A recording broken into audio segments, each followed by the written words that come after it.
আসসালামু আলাইকুম ওয়া রাহমাতুল্লাহি ওয়া বারাকাতুহু।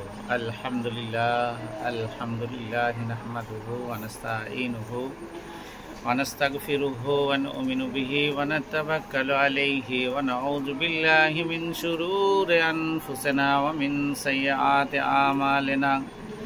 ওয়া মান ইয়াহদিহিল্লাহু ফালা হাদিয়া লাহু ওয়া নাশহাদু আন লা ইলাহা ইল্লাল্লাহু ونشهد أن محمدا عبده ورسوله أما بعد। যাই হোক, গতকালকে আপনাদের সামনে আল্লাহর পরিচয় কি, আল্লাহ তাবারাক ওয়া তাআলার আকার আকৃতি কেমন, এইসব ব্যাপার নিয়ে আপনার সঙ্গে আলোচনা করা হয়েছিল। আজকে যে বিষয়টা নিয়ে আসব, তিনি নক্ষত্র জগৎ, অন্যান্য জগৎ কিভাবে সৃষ্টি করেছেন, কিভাবে কি এসেছে, সেই সব বিষয় নিয়ে ইনশাআল্লাহ আপনাদের সামনে তুলে ধরা হবে। তো যাই হোক, যেটা বলছিলাম সেটা আপনি বুঝতে পারবেন। তিনি বহু বছরের বিবর্তন নিয়ম আরোপ করেন। প্রথমে আকাশ, পৃথিবী, গ্রহ, নক্ষত্র ইত্যাদি কিছুই ছিল না, শুধু ছিল সুবিশাল শূন্যতা আর শূন্যতা। তখন ছিলেন কেবল আল্লাহ তাবারাক ওয়া তাআলা একাই। এক সময় আল্লাহ তার অনুপম মহিমার কিছু নমুনা প্রকাশ করতে চাইলেন।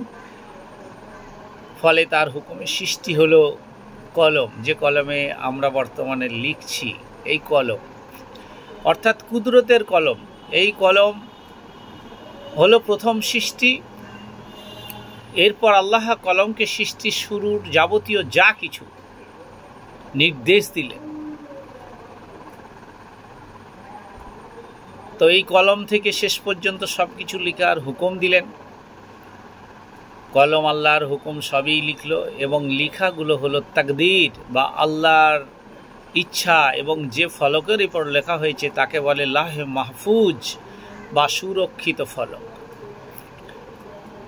কলম সৃষ্টির ও তাকদীর লেখার অনেক কাল পরে সর্বস্রষ্টা মহান আল্লাহ তাবারাক ওয়া তাআলা আকাশ, পৃথিবী, চন্দ্র, সূর্য, গ্রহ, নক্ষত্র, পাহাড়, পর্বত, সাগর, নদী, গাছপালা, জান্নাত, জাহান্নাম ইত্যাদি সৃষ্টি করেন। এইগুলির মধ্যে কিছু আমরা দেখতে পাই, কিন্তু বেশিরভাগই দেখতে পাই না। আল্লাহ সৃষ্টি জগৎ 18,000 সংখ্যার মধ্যে সীমাবদ্ধ নয়, এবং তিনি সর্বদা তার সৃষ্টি জগতের বিকাশ ঘটিয়ে চলেছেন, এবং তিনি সর্বদা এবং এসব সৃষ্টির নিয়ন্ত্রণও করেছেন। এরপরে নিয়ে আসলেন মালাইকা বা ফেরেশতা। আরবি মালাক বা মালাকুন শব্দটির বহুবচন মালাইক বা মালাইকা।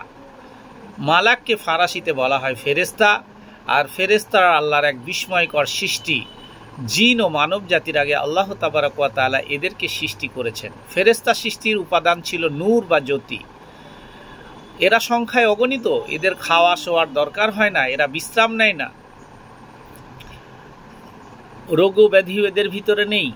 এদের মৃত্যু হবে কিয়ামত বা মহাপ্রলয়ের দিন, তার আগে নয়।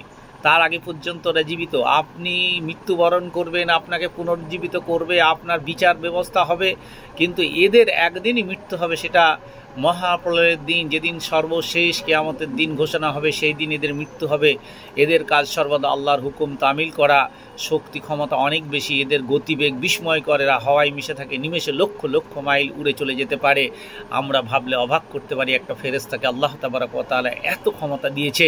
একটা সামান্য জিনকে যদি এত বড় ক্ষমতা দেয়, ইবলিশকে যদি এত বড় ক্ষমতা দেয়, ইবলিশ আল্লাহর কাছ থেকে ক্ষমতা চেয়ে নিয়েছে, হে আল্লাহ বা হে আমার প্রভু, আপনার কাছে আমার কিচ্ছু দাবি নেই, একটাই দাবি, আপনার মানুষ যাদের ক্ষতি করার জন্য আমি বসে রয়েছি, তাদের চোখের পলক মারতে নিমেষে এ প্রান্ত থেকে ও প্রান্ত, পৃথিবীর এ প্রান্ত থেকে ও প্রান্ত, বিশ্বের এ প্রান্ত থেকে ও প্রান্ত, গাছের এখান থেকে ওখান, মগডালের নিচ থেকে উপর থেকে নিচ, যে কোনো জায়গায় আমাকে সেকেন্ডের ভিতরে চলার তৌফিক দান করুন। আল্লাহ তাবারাক ওয়া তাআলা কবুল করে নিয়েছিলেন। কিন্তু আর ফেরেশতাদের কেন কবুল করবেন না? ফেরেশতারা তো সারাক্ষণ আল্লাহ তাবারাক ওয়া তাআলার ইবাদত বন্দিগিতে মশগুল থাকে, আল্লাহর হুকুম মানতে বাধ্য থাকে, এবং এদের গতিবিধি বিস্ময়কর। এরা হাওয়ায় মিশে থাকে, নিমেষে লক্ষ মাইল উড়ে যেতে পারে, আবার যেমন খুশি তেমন রূপ ধারণ করতে পারে। ফেরেশতা আমাদের দেখতে পায়, কিন্তু আমরা দেখতে পাই না, যেহেতু আমরা মানুষ। প্রধানত ফেরেশতা 4 জন, জিবরাইল, মিকাইল, আজরাইল ও ইসরাফিল। এখান থেকে আর আপনাকে কি বলবো, এখানে মনে রাখার একটা দ্রষ্টব্য বিষয় বলে আপনার কাছ থেকে বিদায় নেব। আল্লাহ সকল বিষয়ে সর্বশক্তিমান, তিনি সুতরাং তিনি তার সুবিশাল সৃষ্টি জগৎ পরিচালনা সহযোগিতার জন্য ফেরেশতাদের সৃষ্টি করেনি, এবং তিনি আপন ইচ্ছায় ফেরেশতাদের সৃষ্টি করেছেন, এবং তাৎপর্য কেবল তিনিই জানেন, আর পৃথিবীর কেউ জানে না। যাই হোক, আজকে এখানে এই পর্যন্ত। আসসালামু আলাইকুম ওয়া রাহমাতুল্লাহি ওয়া বারাকাতুহু।